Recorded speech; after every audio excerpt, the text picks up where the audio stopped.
অবশেষে দেখা গেল ছেলেরা মেয়েদের প্রেমের জালে ফেসে যাওয়ার কারণে কিন্তু রশি টানাটানি খেলা হেরে যায়।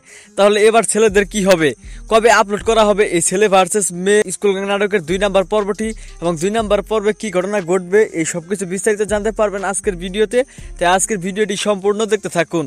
হ্যালো ভিউয়ার্স, কেমন আছেন সবাই? আশা করছি প্রত্যেকেই ভালো রয়েছেন। তো ইতিমধ্যে পল্লিগ্রাম টিভি ইউটিউব চ্যানেলে নতুন আরও একটি ধারাবাহিক নাটক আপলোড হয়ে গেছে। তো নাটকটির নাম হচ্ছে ছেলে ভার্সেস মেয়ে স্কুল গ্যাং। তো নাটকটির প্রথম পর্ব কিন্তু তুমুল জমজমাট হয়েছে। তো যারা এখন প্রথম পর্বটি দেখেননি দ্রুত দেখে আসুন। তো প্রথম পর্বে দেখা যায় এদিকে ছেলে আর মেয়েদের মধ্যে কিন্তু তুমুল দ্বন্দ্ব থাকে, তো অপরদিকে শিক্ষক আর শিক্ষিকার মাঝে কিন্তু তুমুল দ্বন্দ্ব থাকে, মানে তারা দুইজনের বিপক্ষে। যার ফলে পরবর্তী স্কুলের দায়িত্ব কে নেবে সেটা কিন্তু একটি রশি টানাটানির মাধ্যমে কিন্তু সে দায়িত্ব নেওয়ার কথা, যে মানে রশি টানাটানি খেলায় জিততে পারবে তারাই কিন্তু সে দায়িত্বটা পাবে। কিন্তু দেখা যায় যে মেয়েরা কিন্তু ছেলেদেরকে প্রেমের জালে ফাঁসিয়ে তাদের কিন্তু রশি টানাটানি খেলায় হারিয়ে দেয়। তো তাহলে আগামী 2 নম্বর পর্বে কি ঘটবে? তো আপনারা কে কে চান যে ছেলেরাই জয়ী হোক অবশ্যই কিন্তু কমেন্টে জানিয়ে দিবেন।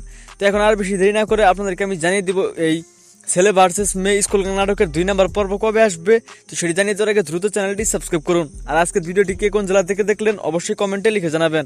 তো আপনারা আগামী 7 থেকে 12 দিনের ভিতরে কিন্তু আপনারা এই ছেলে ভার্সেস মেয়ে স্কুল গ্যাং নাটকের 2 নম্বর পর্বটি পেয়ে যাবেন। তো দেখো নতুন নাটকের আপডেট নিয়ে। আল্লাহ হাফেজ।